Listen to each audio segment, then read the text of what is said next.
প্রিয় সালাউদ্দিন ভাই, আপনি আজকে বললেন আওয়ামী লীগ নাকি একটা মাফিয়া গোষ্ঠী।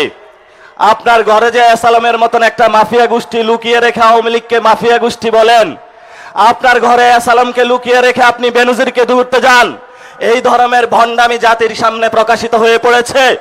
এবং আপনি সংবিধানের আশ্রয় নিয়ে বাংলাদেশের জনগণকে বোকা বানানোর যে প্রচেষ্টা নিয়েছিলেন, সেটা আমরা হাতে কলমে দেখিয়েছি যে আপনি আবু জাহেলের মতন সংবিধানের আশ্রয় নিয়ে বাংলাদেশের মুক্তিকামী জনতার যে ঐতিহাসিক লড়াই, সেই লড়াইকে আপনি অস্বীকার করেছেন।